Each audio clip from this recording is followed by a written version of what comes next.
So today I'm going to be talking about how I bought a house at age 21.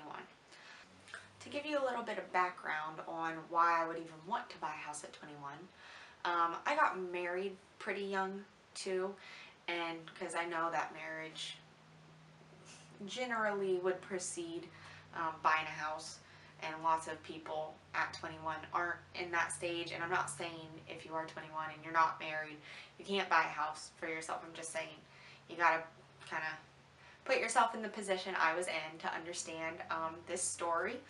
So I was 21. I've been married for a year at this point, I think.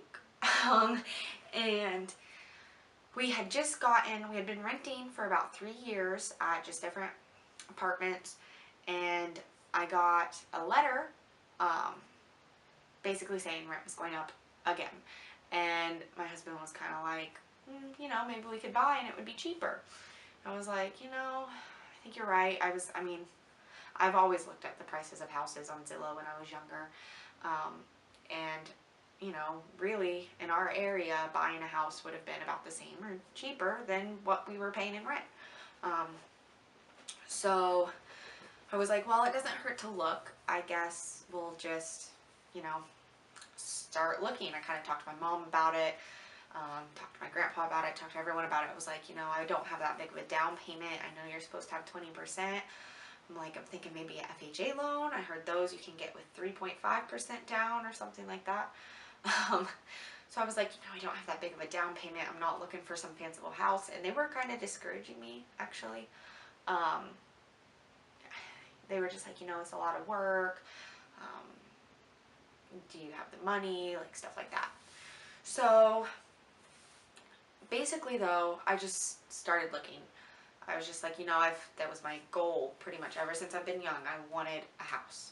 So I just started looking, and right around my 21st birthday, we started looking for houses. I think we actually put an offer in on one on my 21st birthday. We ended up not getting that house, but we'll get to that in a minute.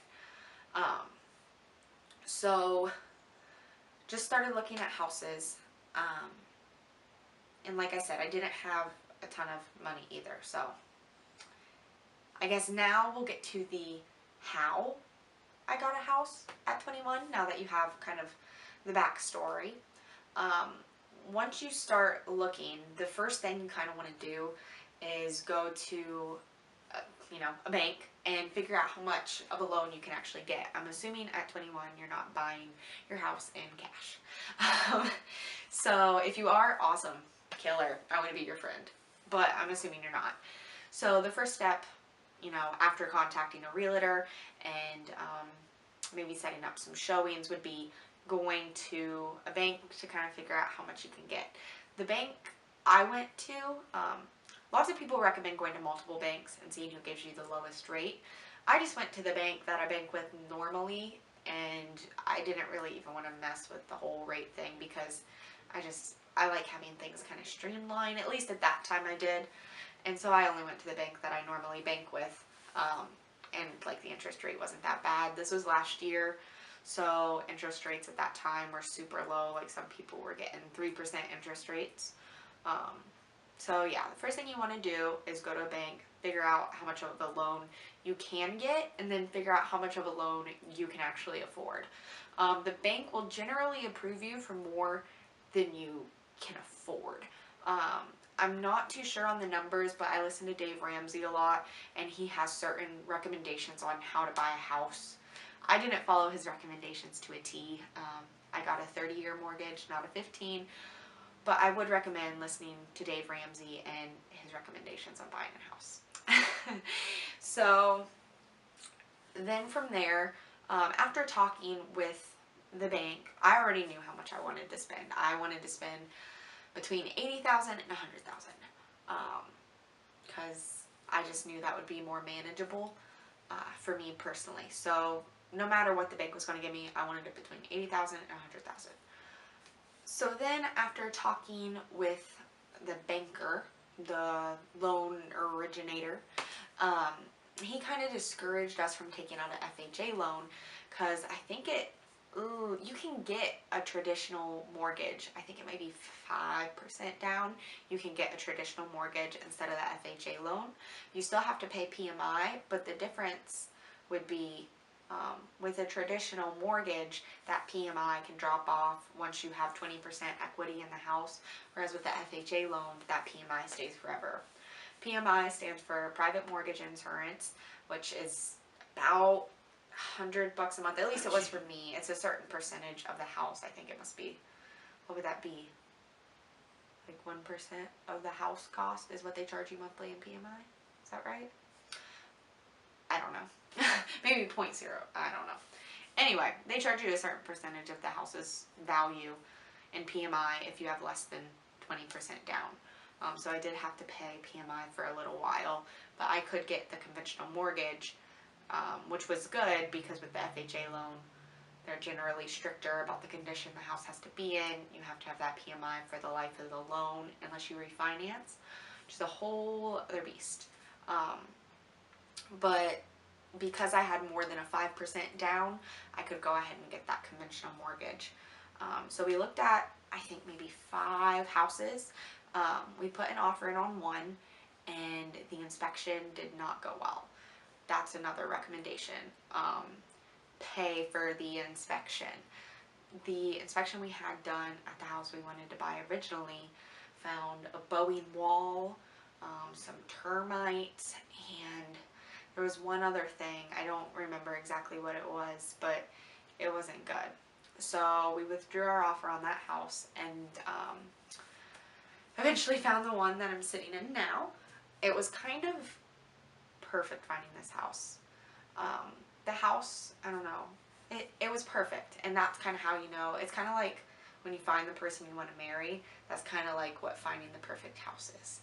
It's just like you walk in and you're just like, I'm home, here I am. At first we were looking for a fixer-upper. The one we ended up getting was definitely more move-in ready, which looking back was definitely what we needed.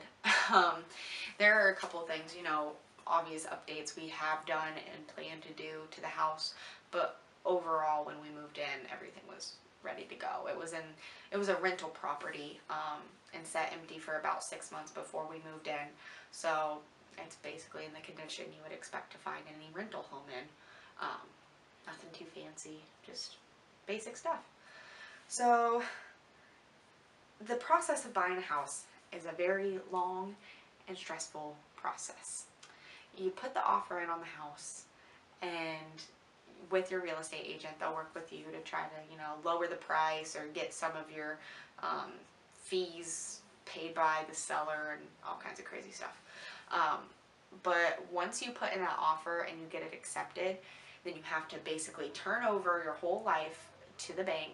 You gotta give them like your social, all your bank statements for 2 years. You gotta show a work history for the past 2 years, and that's another thing. I've heard of people not getting approved if you've like job hopped within the past 2 years. They're kind of strict. So that's another thing that I had working for me that a lot of 21-year-olds don't have, was that I had been employed by the same place for like 3 years at that point. But basically then you turn over your whole life to the bank, and then you just wait for like 2 months probably. You just wait until it all goes through, everything gets together. They've got to do a survey. They got to do repairs if there's any repairs needed to the house, and you put that in the contract that the seller has to do, you know, certain repairs. Basically, it's a long waiting game, and I personally was on edge like every second while I was waiting to hear back if we actually finally could move in. Our move-in date kept getting pushed back and back and back because the survey just wasn't getting done. For a while, I thought I was going to have to move home back with my parents for a couple weeks, and then if the loan didn't get approved, I was just going to be homeless, like period. Because if the new people that were going to rent our apartment were already going to move in, you know, so there was, our apartment place luckily was really nice and let us stay there and pay by the day to stay in the apartment until we knew for sure we had the house and were given the okay to sign the papers, get the keys, and move in. So yeah, it was it was pretty stressful. But basically, my advice to sum up this whole story would be, yes, I do believe it's possible to buy a home young. I was 21, barely 21, when I bought this house and moved in, and my husband was young as well. I think he was 22 at the time. So it is possible. Not in all states. I realize, you know, this house costs less than $100,000, and I realize in a lot of states it's not possible to find, you know, that kind of deal. And in lots of cities, the cost of renting is cheaper than the cost of owning. For me, I was paying like $550 a month at my apartment, and here at the house I pay $553 a month.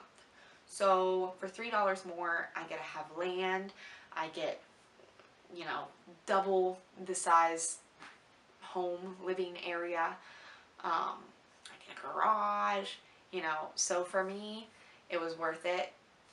But for lots of people, it might not make sense. For lots of people my age, you know, generally the recommendation is that you stay in a home at least 5 years before selling it, just to make sure, you know, that you aren't losing money, because you can wind up losing money. You know, no matter how long you live in a home, you can end up losing money. But generally, if you stay in a home less than 5 years, the appreciation won't be enough to cover what you actually spent to get into the house, because there are a bunch of closing costs associated, you know, when you first have to move in. So I understand for lots of people my age, it's not possible, it's not practical, it's not even something that should be done or you should want to do. But I'm just making this video to let you know it can be done. If you want to do it, the things you need to kind of keep an eye on. You want to stay at the same job for 2 years. You gotta have, I'd recommend, if you can, saving at least 5% so you can get that conventional loan. The general recommendation is 20%, but you know, for lots of people that are younger, that may not be possible. But I'm letting you know you can get a home with less if it's what you really want.